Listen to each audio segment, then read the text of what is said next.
So thank you for all of you for joining us today. Good morning, good afternoon, good evening. We are really grateful for you to finding time to join this for IISD and for our panelists and participants. Very important event. My name is Livia Bizikova. I am the lead of the Beyond GDP initiative at the International Institute for Sustainable Development, IISD. And we are very excited to have this conversation in collaboration with IDRC and the UN University to discuss how to make this important topic, the efforts to move beyond GDP, more impactful and to increase their uptake once the recommendations are available. I would like to encourage all of you, if you have questions or comments, please submit them under the Q&A function of the Zoom. There you can also prioritize or vote for questions, so you can get the question of your colleagues or other participants prioritized and then more likely to answer. I also would like to say that we get a lot of questions before this event, so we try to group them and wave them into the discussion that is coming so that you can get those answered while you are joining the webinar. So let's start. So first I would like to ask Erin Tansey. Erin is a director of the Inclusive Economies program of the International Development Research Center, IDRC. And Erin will share a few opening remarks with us, and then we move to the panel discussion. Please. Thanks so much, Livia, and just reiterate the welcome, the warm greetings to everyone. I can see on the chat people from literally all over the world. It's really heartening and wonderful for you to spend a few moments and time with us to learn more about moving beyond GDP. So yes, my name is Erin Tansey. I'm the director of the Sustainable Inclusive Economies Division at the International Development Research Center, which is based in Ottawa, Canada, but has 5 regional offices across the world. IDRC is actually a Canadian government agency. We've been around since 1970. So we're part of Canada's commitment to global development, and we champion research, innovation, and evidence-based solutions, fostering collaboration with partners in Canada and around the world.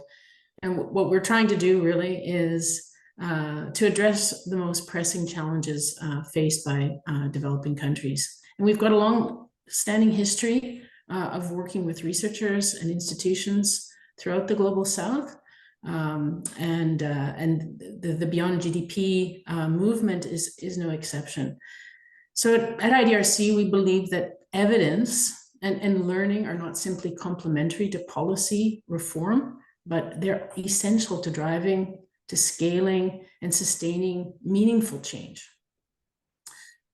On Beyond GDP, IDRC has been involved for the past several years, and we see these efforts as essential to advancing both global and national sustainability, even right here in Canada.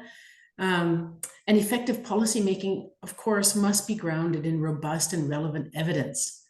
So as the UN Secretary General emphasized, GDP alone doesn't reflect the full complexity of today's urgent global challenges. Really, to address these pressing issues faced by both people and the planet, we need complementary indicators of well-being alongside GDP. So for decades, scholars, and you're going to meet some of them today, and international organizations have called for moving beyond GDP as the sole measure of progress, as if GDP is the sole measure, which it's not. So this shift in momentum, when world leaders included a commitment to Beyond GDP in September 2024, the Pact for the Future, and it's super exciting to see this momentum building. IDRC has been supporting the Beyond GDP movement through our support to the International Institute for Sustainable Development. They've been leading research initiatives on measuring a comprehensive wealth over the past 5 years to see, is it possible even to get this data? Is the data out there, right? And in July 2025 in Seville at the 4th International Conference on Financing for Development, this conference actually reaffirmed the urgency of developing a framework on sustainable development indicators that go beyond GDP. So in response to the pact, the UN Secretary General appointed a high-level expert group and initiated an intergovernmental process. So the expert group is now tasked with creating an initial list of country-owned, universally acceptable indicators to form like a dashboard that empowers governments with actionable data. After decades of recognizing the limitations of GDP, we now really have a unique opportunity to explore and implement complementary measures. So IDRC, in collaboration with IISD, we've been working to develop country-level estimates using national statistical data to create a comprehensive wealth index. And when I say we, I mean it's us, but of course it's the country-level statisticians and experts that we've been working hand in hand with. And ultimately, this work really demonstrates that with proper guidance, it's actually already possible to estimate indicators that complement GDP.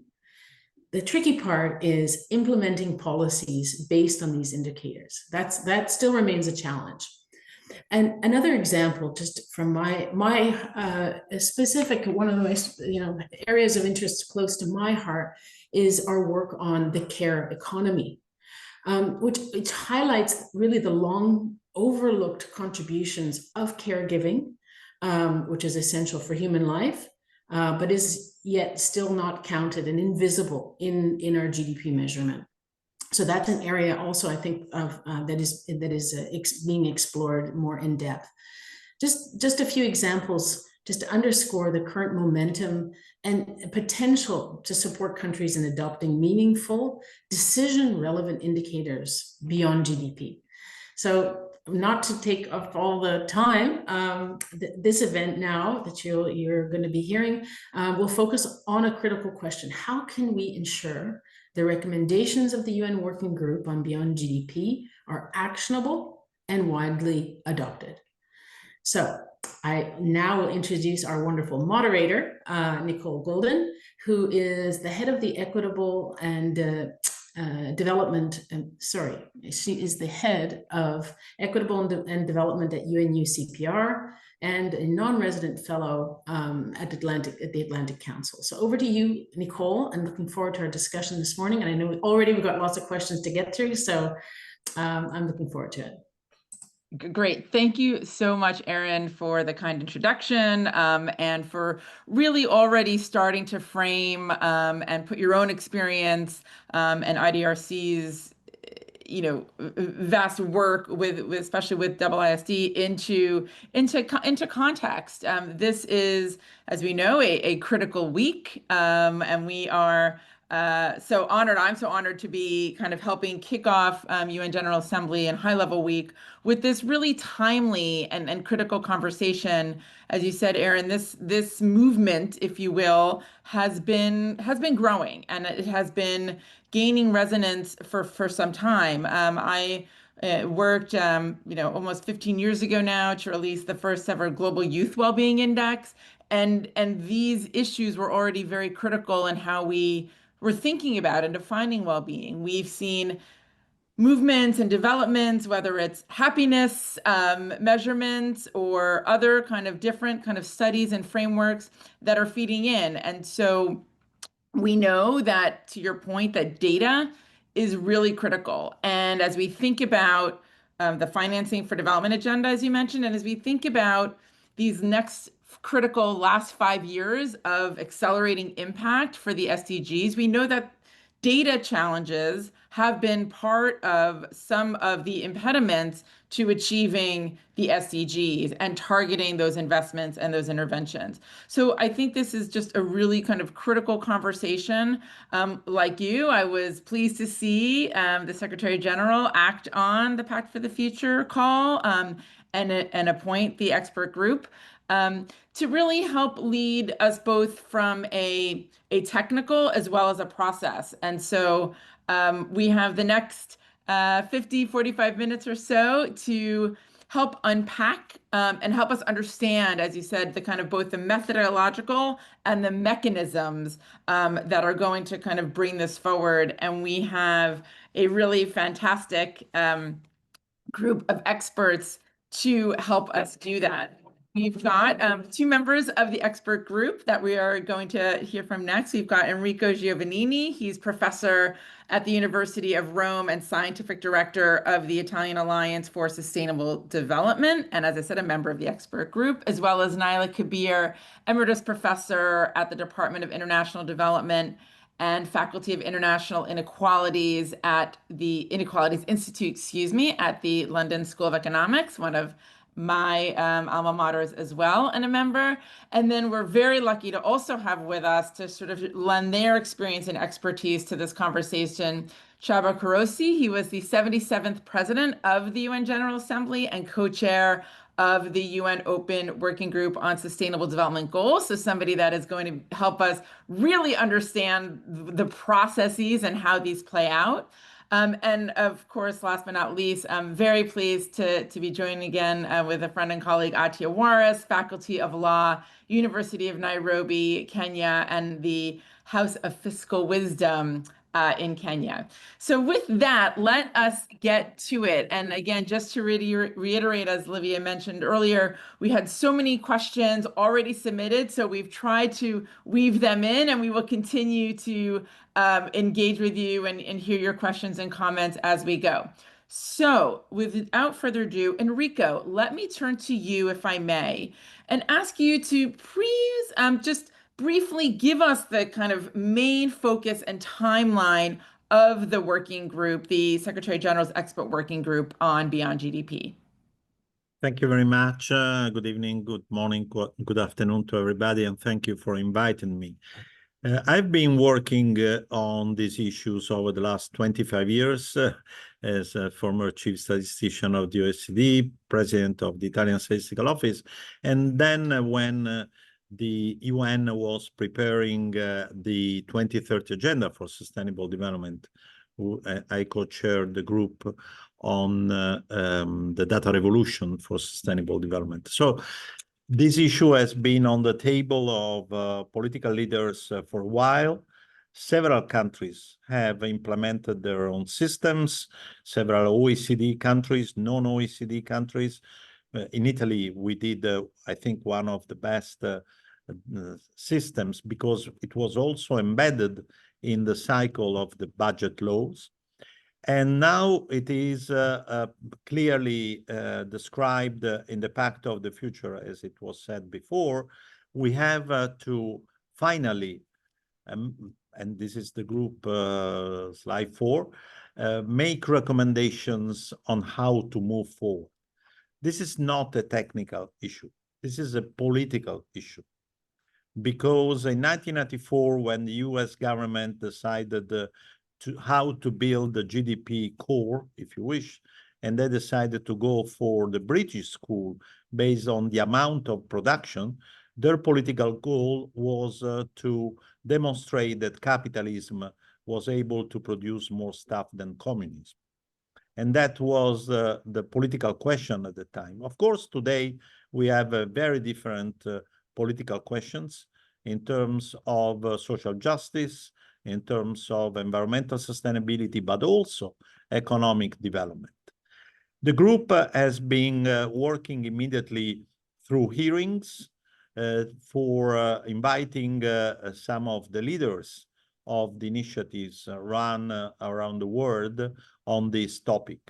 And among the OECD, but also Diane Coyle on measuring what matters, or the donut economics, and so on and so forth. And also the experts who just agreed on the new system of national accounts, the SNA 2025, that is now going to be implemented by all countries in the world.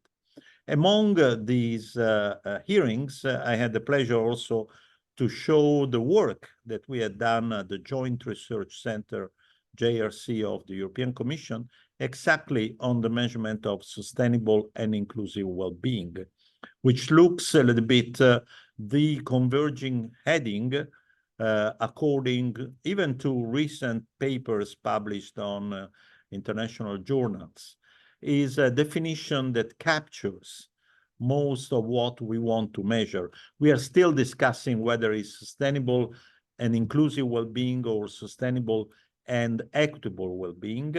Of course, the two words are one stronger than the other one, with a lot of political implications and conceptual implications.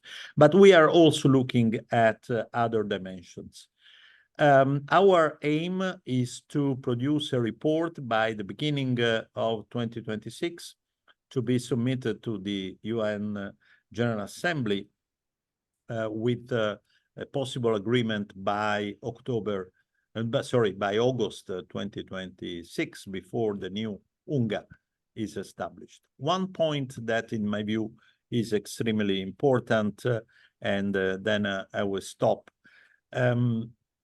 It's clear, also reading this book on the 2025 system of national accounts, that if we stick to the production boundary, which is established by the national accounts, we would never be able to embrace a wider concept of well-being and have a fully captured dimension of sustainability and inclusiveness.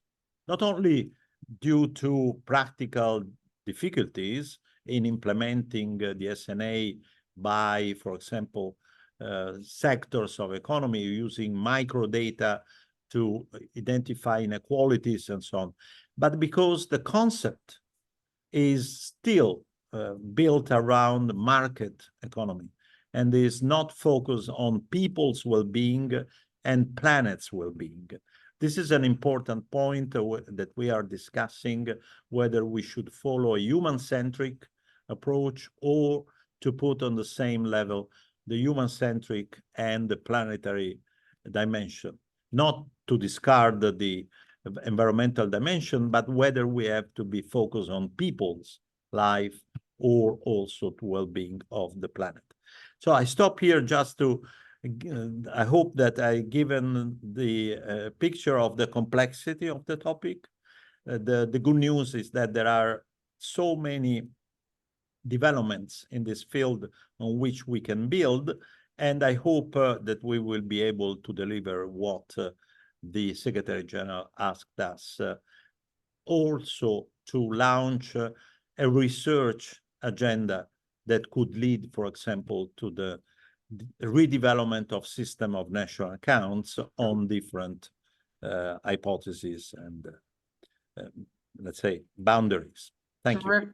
Terrific. Thank you so much, Enrico, for really giving us that underlying sort of foundation of understanding of how the experts group is starting to think about their work, what they're building off of, and what some of the questions that you're grappling with that we'll hopefully get to unpack just a little bit more. Let me turn to Naila, sort of picking up on Enrico, sort of outlining some of the focus area and the content side to help us get a little bit more of an understanding on the process, on your timeline, how you see the sort of work that's already underway, and maybe you can, for those that are kind of new to the experts group, Naila, and help us understand where you're at in the process and where you are going. And that will help us kind of further unpack the conversation from here. Naila?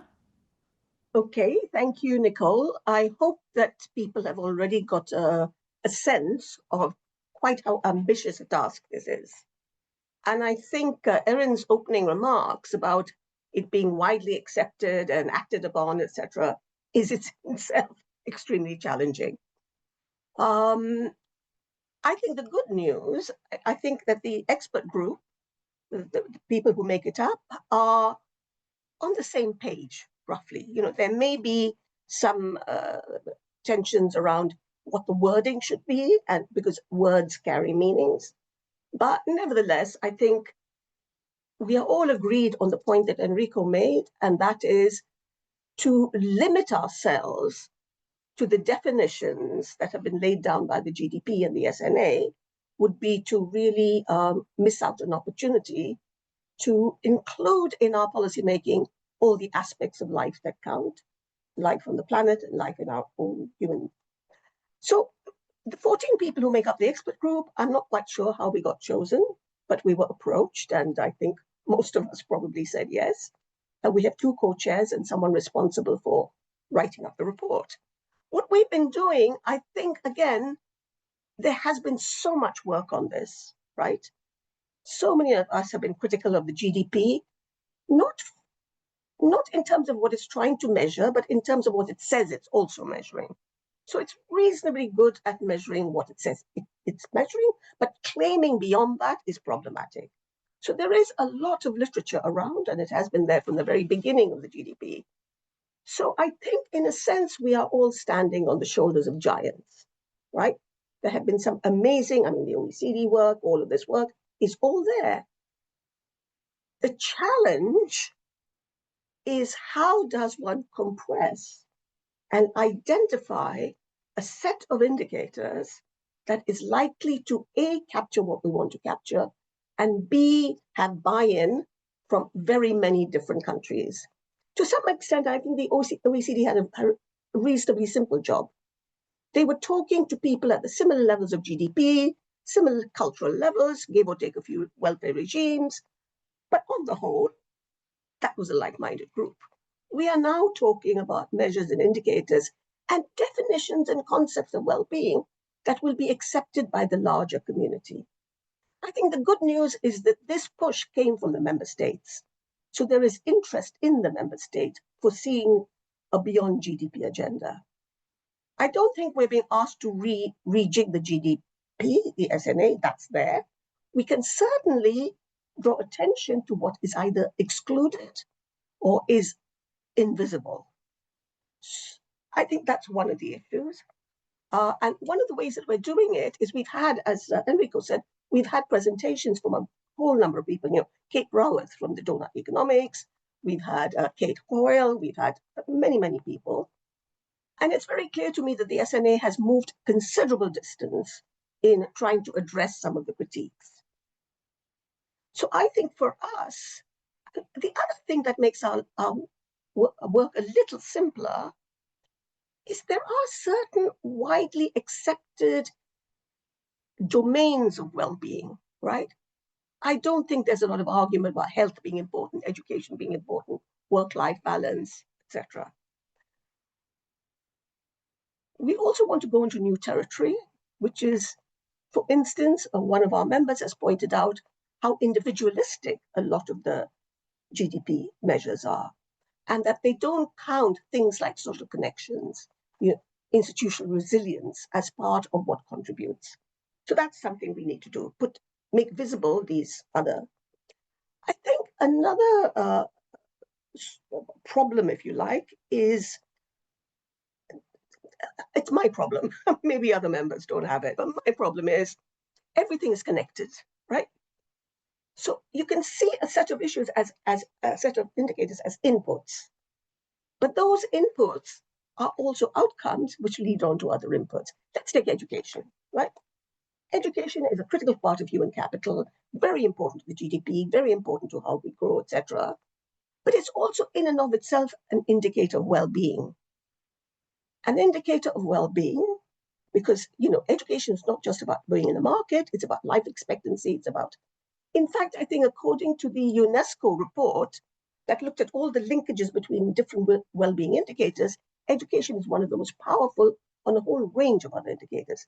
So then how do we decide what is a part of the GDP, but should also be a part of well-being? So I think that's something else that we're kind of struggling with. So we're talking to people, we're listening to reports. We have now divided into thematic groups around the larger narratives, around indicators and domains, around what is the data, state of data, what is missing, what needs to be. And then, of course, the issue of what is feasible for policy purposes. So, and I'll come back to care if I have a chance at a later stage, because I think there's, again, a little bit of a tension there that I'd like to share with you. Great, thank you so much. I want to bring in Csaba and Attiya, but just very quickly, Naila, just can you remind for those of us and our audience, just the time frame. When is your work expected to be completed by? And just so we can have that sense for those that aren't less familiar with the time frame. It was more, I think you said that we need to have our report for the next United Nations General Assembly next year. Is that right, Enrico? Yes, because we have to send our report to the 80th UNGA that is about to start. Yep. Before August, the UNGA is supposed to say something about our report that is supposed to be delivered at the beginning of 2026 in order to allow enough time for negotiating the resolution or whatever will be. Great. That's just helpful, I think, additional context for those who may not be as familiar with just the time frame.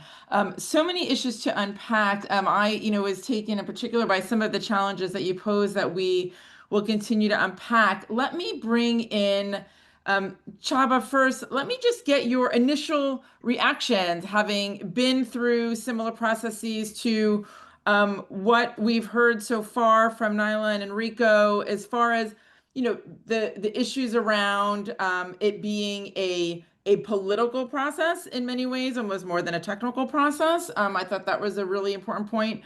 And also these ideas around complexity. That is certainly something that has been, many would argue, a challenge for the SDG agenda at large in terms of the number of goals, the number of targets, the number of indicators that are, we're seeking to kind of address and measure and track. So would love to hear your thoughts to get started, and then we'll delve in a little bit more on the technical and the process. So Csaba, first, your thoughts. Thank you much, Nicole, and many thanks to Enrico and Naila. I'm very glad that this work is going on. It has been long overdue. When we created the SDGs, you may remember that target 19 in SDG 17, we have put that we have to develop the concept of going beyond GDP. It was a kind of built-in tool to make the whole system working. But that tool has never been developed.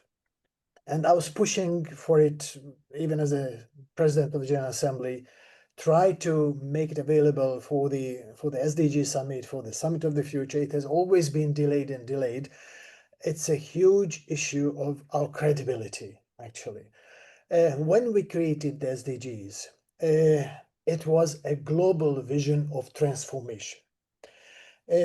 But if we ask ourselves whether or not we can tell more or less precisely whether we make progress on transformation or we don't make progress on transformation, the answer is we have some educated guesses, but we really don't know. And that is a very bad situation when you are looking for huge investments and when you're looking for huge changes in policy making. The second, Naila has referred to the relative absence of data.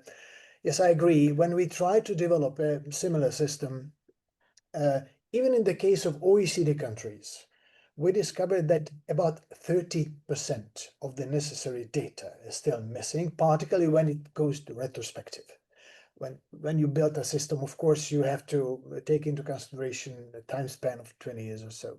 The third, we are talking here about data, about indexes, but to my understanding and to my experience, what we went through, methodology of how to integrate and use the data is as important as the availability of data itself. That will give a sense of how this data, what this data would mean for policy making and decision making. The fourth, let's go back a little bit to the course of sustainable development. in our operations, we are using 5 types of capitals. Most of the listeners probably know it: human capital, social capital, natural capital, built capital, and the financial capital. And we are interchanging those capitals one into another with the hope that we create extra value, some extra benefit. Through those exchanges, we create externalities, positive and negative ones, but we are failing of measuring the integrated impact, including all those positive and negative externalities. Therefore, at the end of the day, we are now measuring 17 or maybe 169 or maybe 240 separate stories, but not the development and not the transformation itself. Yet another reaction of what has been said. The objective of our exercise is to give an insight on balances and imbalances and danger zones of decision shaping and for investments. Yes, I agree that it's quite challenging to figure out a process within the existing market economy, since this market economy has created the current crisis. But we have to be realistic. We don't have any other economy yet. We have to create the new one in the frameworks or in the womb of the existing economy. Yet another point. It might sound a little bit political. The present system of measuring and ranking the countries reminds me a kind of beauty contest. Of course, politicians may like it, particularly if their country or their city or their region is ranking very high. But at the end of the day, from sustainable development point of view, it's absolutely irrelevant.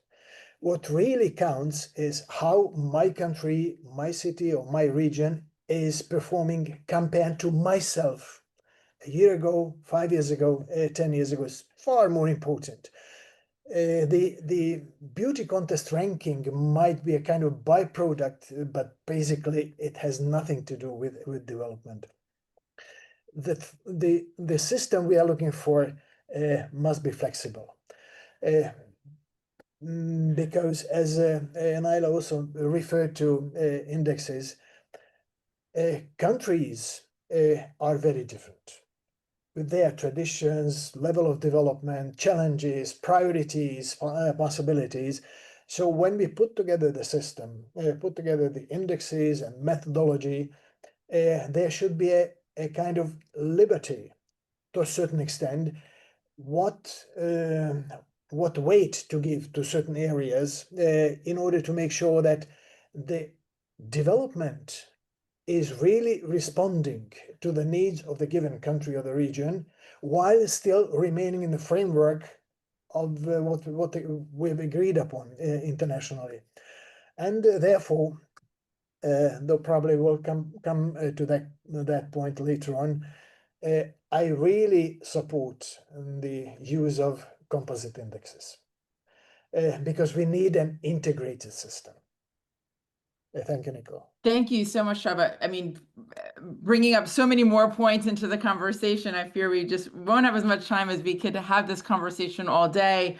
Your points about the sort of indexing and the composites and bringing in, these domains and the challenges of when you start bringing in the composite and indexing, the challenges of weighting, where are the needs?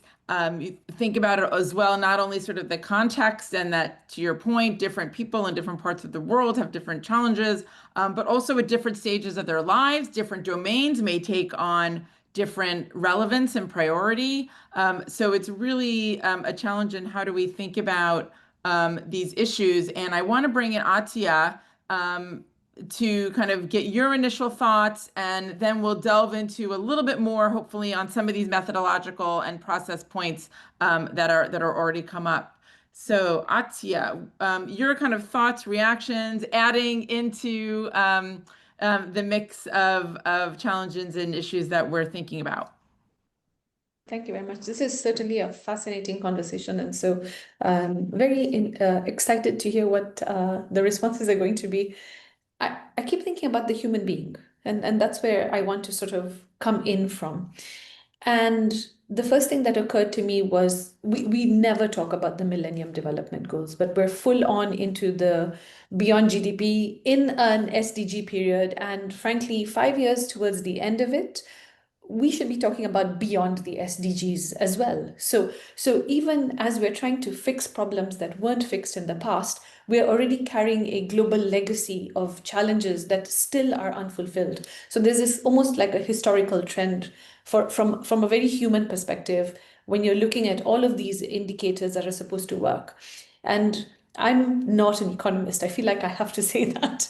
I'm not an economist, but I'll tell you that working in fiscal law and policy, which is tax law, debt law, and then cross-border financial transaction laws, I'll tell you that the MDGs had this sort of absence of finance in it, and the SDGs have sort of embedded it. And so when you come into this beyond GDP question, and I hear similar to the other respondent, which is that the SNA seems to be the focus of this conversation, which is this patchwork. We're still doing a patchwork, and should we be doing a rethink? But it is a political process, which I also agree on. So do member states have a political appetite for a rethink and a rewrite, or only for a patchwork? So I think for me, that's a question I'm not clear on. And often most member states are not willing to do a full overhaul. But if you look beyond that, there are areas I kept thinking about. Even during the MDGs, the controversy was about which countries were included and which ones were not. And then the SDGs sort of, broadened it into that space. So if we're going to look at beyond GDP, the question is which countries are on the table and which ones are not. And the first set that are never on the table are your conflict states, your post-conflict states, your states fighting for self-determination right now. We have that on the table. And then you also have this next layer of newly independent states. And then where do you go from there? And what does this GDP or beyond GDP conversation look like in that context? And I think for me, that's going to be a big challenge because the data never quite fits for everyone else. But if we look at developing countries, 90% of many of the countries, especially post-COVID, are informal sector. And we didn't talk about COVID, but there is a clear challenge for any measure on GDP right now because COVID threw everybody's economic data out the window. So if nobody's data is really working or making sense right now, what does that mean for a beyond GDP conversation? And again, I'm also concerned about the user of the data, which is my last point. Which is if I'm the creditor state or I am a Bretton Woods institution giving debt, how is this beyond GDP data going to have an effect on what loan I give, what loan I don't give, what credit terms I give, what interest rates member countries are going to have to pay, whether or not there'll be a veto on the lending process or not if it's a sovereign debt space. And if I shift because the portfolio of debt has changed a lot now, and debt is also from private players, then how does this conversation on working beyond GDP affect the measures again of interest rates, repayment schedules, and how member states are going to sort of wind themselves through that?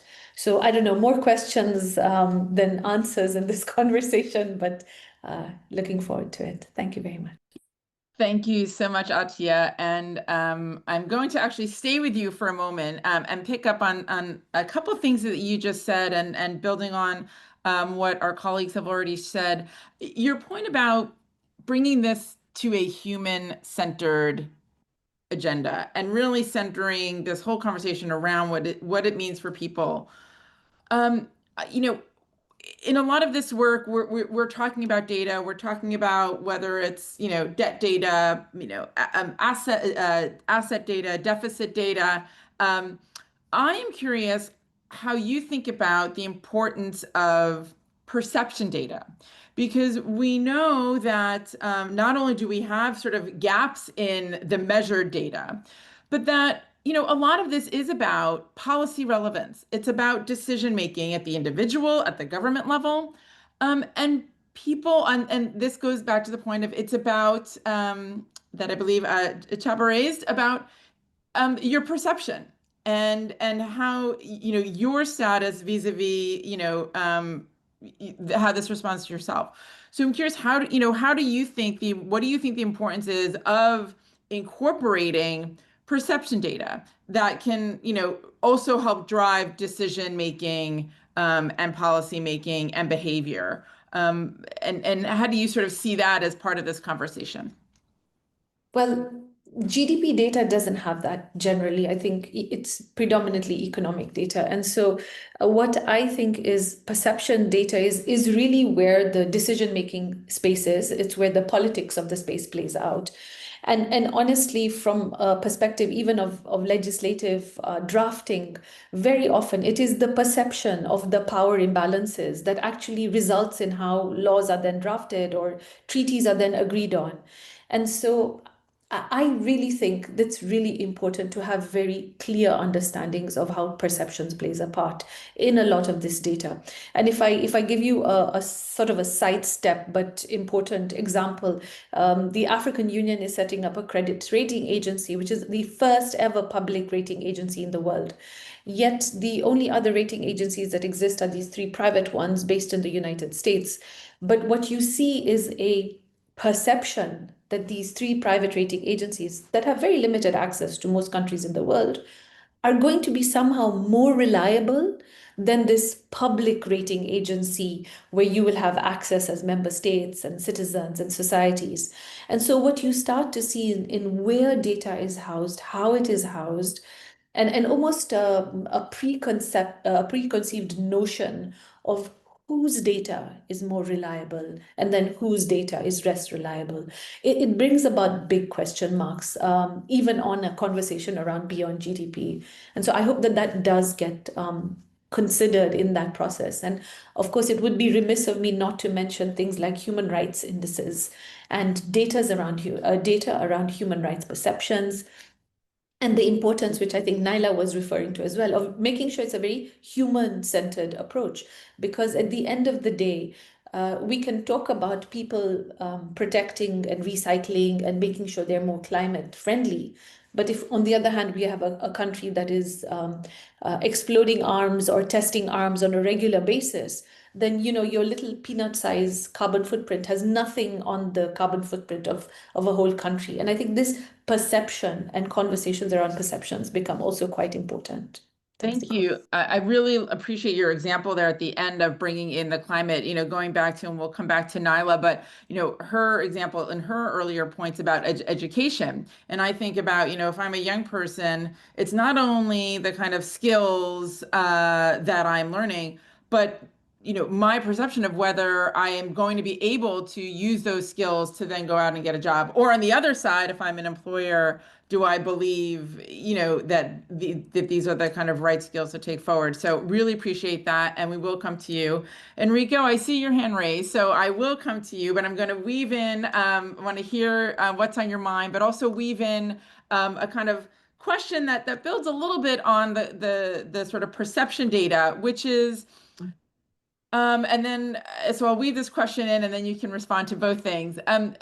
We're talking a lot about data, and we're talking a lot about the different domains. And of course, I don't think we can have this conversation, or we should have this conversation, without acknowledging AI and technology, and the role that big data and that technology is having on the kind of data we need, our ability to find and utilize new sources of data, including potentially to assess perception and outlook and integrate those elements. So want to turn to your thoughts. And again, the idea of planetary wellness being part of this, and potential some of these other new kinds of technology methodologies and tools and instruments might be helpful. So want to get your thoughts on bringing AI and technology, also maybe some of the risks in terms of privacy and trust and validity that some of these tools can provide, and also hear what's on your mind that's getting you to raise your hand. Enrico. Okay. All of that in 2 minutes or less. Absolutely. The reason why I raised my hand is because what we are trying to achieve is not to replace GDP from any possible ratio in the world with something else. For example, if you have to look at the sustainability of public finance and you have debt or deficit GDP ratio, we are not proposing to have a debt GDP well-being ratio. I don't think that we are going to do that. So we will try to limit the uses of what we are going to recommend. Second point, again, our group has not been asked to reflect on everything that deals with data. We did that previous report, a word that counts 10 years ago that I co-chaired. Great to redo it, to do something else, but please do not have too high expectations on what we are going to do, because we are not entering into this kind of things. Now, the answer on perceptions, we had already discussion on this issue, because you know that some scholars propose to just rely on subjective well-being measures, and everything is an input. I don't think that we are going in that direction. Of course, the subjective perceptions are important, but they are biased in terms of amount of information that you have. You must be very happy in a Pacific island that is going to be canceled by the rising level of the ocean, and this is not what we are supposed to deliver.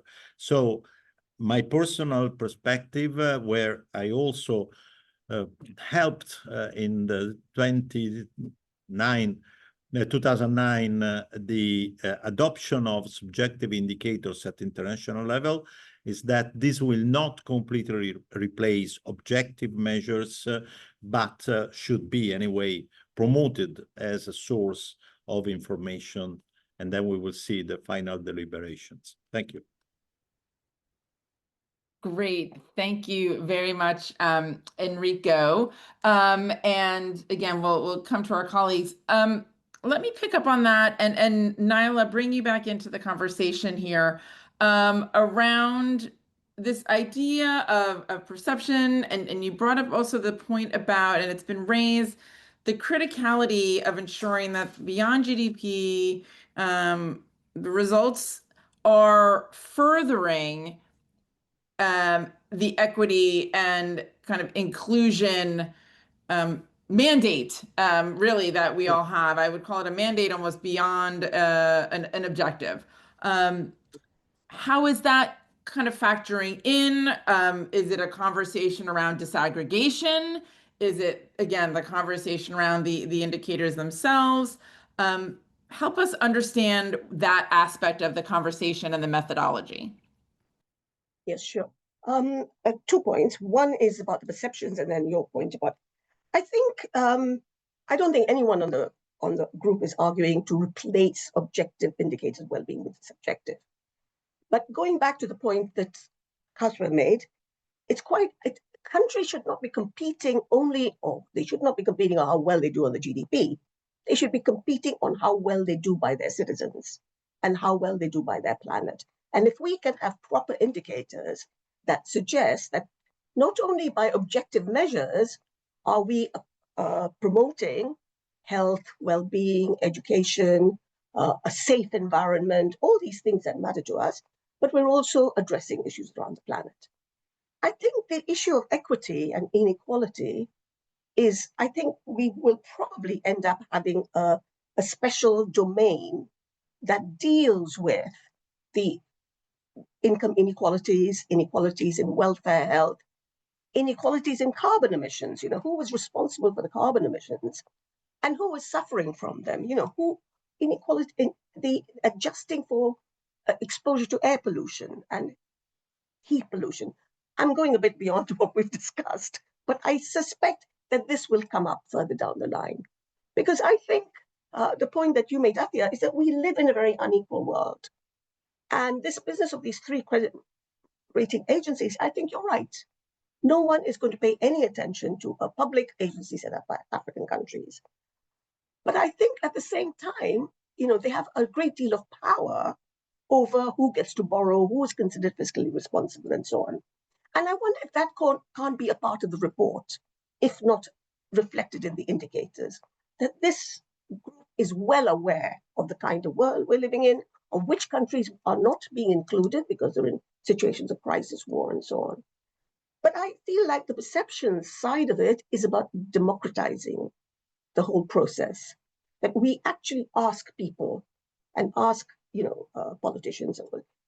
In an ideal world, this whole process should have been doable through public consultations, where different countries, we agree a set that is common to all countries, but we also try and identify what matters.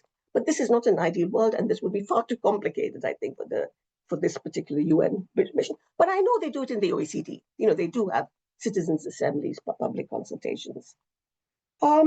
So for me, I think there is very strong, and if you look at the people who are on this panel, on this expert group, they are all people who have a background of working on different kinds of inequalities. So gender, I think, will be taken very seriously. And I'd like to just pick up on the issue of care, if I may, because it's one that troubles me. Because on the one hand, first of all, if we give a price to care, if we monetize care, we will always devalue it, because whatever the replacements for care work are always underpaid, precisely because the people who do it at a disadvantage. So for one thing, we'll have to accept it's a very underestimation of whatever unpaid care work is being done. So that's one problem. The second is, if you monetize care work, and if you then include it in the GDP, poor countries will immediately have huge increments in their GDP, because in poor countries, women do a much larger share of the care work. So I would like, whatever we do around unpaid care, I would like the inequities of unpaid care to be a part of our discussion. How does it play out in terms of who takes responsibility? Let us take a gender breakdown. Who takes responsibility for unpaid care? How much leisure do people have? How much time do they have for social connections? So this issue of the responsibilities of unpaid domestic care have repercussions for all aspects of family and public life. So I'd like to see that there, but I think we should be wary about simply putting a price to it, because not all things can be monetized. It's such a helpful example, Naila, that, that by centering the conversation on the care as an example of just the range of different challenges that, the expert group is sort of grappling with in setting this framework, and the potential uptake of it, going forward. And that's where I want to move next in our very unfortunately just a few minutes remaining. Believe it or not, the time has flown by. And let me bring you back in on that, Csaba, as somebody that's come out of these processes. You've been listening to this conversation, both getting into some of the more technical and methodological questions, but we started at the beginning on some of the process side, and recognizing and acknowledging that this is in many ways a political process as much as it is a technical process. So going forward, how, in the next months for the expert group, as well as, again, looking sort of beyond into the intergovernmental sort of process negotiations, and even looking further ahead into the uptake. I appreciated, Attiya as well as others bringing in that this can and should inform the Beyond SDG agenda, as messages about Beyond GDP itself. I'll CITES have a discussion paper coming out in a week or two. Stay tuned on Beyond SDGs. But Csaba, how do you think about the engagement process, and how do you think about the kind of capacity and making sure that the resources are available for kind of uptake of whatever the final framework looks like? And then, unfortunately, we'll have to move to our final quick wrap up. We've got just a few minutes left. Thank you, Nicole. First, for the design phase, I think if it is transparent and logical and understandable enough for the member states from the very beginning, it will be easier to have it digested. So first, since it is related to the implementation of an agreement, what we had among 193 countries, first we have to make sure that we draw the lessons learned of the implementation of the agreement and the challenges of the verification of the implementation. The second, I think we have to give a good account of what went well. So what can we take over as good examples, as well as the third, we have to identify what is missing from the supporting measurement system. The fourth might be, what are the really disruptive changes, what we are witnessing today and maybe in the years to come, compared to 2014, 2015, when we crafted the SDGs, and the conditions are very, very different today, even more in 2-3 years' time from now. And how a Beyond GDP methodology can assist the development and implementation of the post-2030 agenda. It means that while we discuss the current lessons learned, we have to keep an eye on what's coming up after 2030, because we are shaping the possibility of thinking for post-2030. We've developed a kind of system, what I would be happy to share with anybody who is interested, but there is no time for that. So let me just conclude with some final political observations on the process, how to land it successfully. First, with the member states, when the report is ready, with the member states, try helping creating a common knowledge base first. Because if you present a text to be negotiated, the result will be awful. The second, make sure the member states understand that it is a science-based objective system, which is flexible enough, good for attending the specificities of different countries, but always make sure that this methodology will be influencing all the negotiations of the post-2030 agenda. I think the product will have to support the feeling of national responsibilities. We try to create a global system. We try to create a global measurement methodology, but at the end of the day, most of the issues we are discussing here, home care, subjective perceptions, these are very, very much home-related issues. And let's make sure that the final product of the negotiations can be summarized in 2 pages, can be understood by politicians, because they will be the ones who will have to implement it. So you can have a 50 or 60% description, but at the end of the day, it should be translated into a language that will help the implementation. Thank you. Great. Thank you, Csaba. Your point about keeping it translatable will be fantastic guidance, and I hope it is heeded. We are unsurprisingly at the end of our time, so I want to do what I call the final speed round, just to give everyone a chance to. I know we've been talking and digesting and have surfaced, in many ways, have surfaced more questions than we've answered, but we've answered quite a few as well, I'm pleased to say. So let me give each of you really just kind of 1 minute to either tell us what you are most encouraged by coming out of this conversation, or the one, call it sort of a main challenge that you still see and that you'd like to act on. Naila, let me come to you first. I think what I'm encouraged by in this conversation is the enthusiasm and the hope that people are placing on this process. What I'm discouraged by is this is in microcosm exactly the kinds of challenges we're going to have to face, balancing many different priorities. But may I say one thing? I'd really like a copy of all the questions in the chat, because they look really helpful and interesting. But that's my few words. Great, thank you, and a note to our organizers as well. And again, just to reiterate, the questions coming in the chat are fantastic, really interesting, and are building on the many really thoughtful questions we had in advance. So as you said, clearly engaged. Thank you, Naila. Really helpful to hear your thoughts.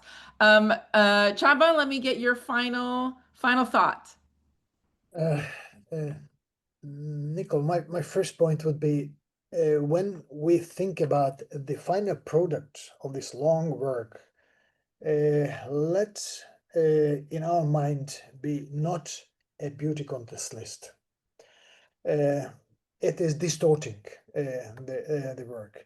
The second, while we talk about data collection, indicators, let's not forget that methodology is at least as important than the raw data itself. And at the end of the day, the data, knowledge, and methodology should be supporting pragmatic decision-making on development.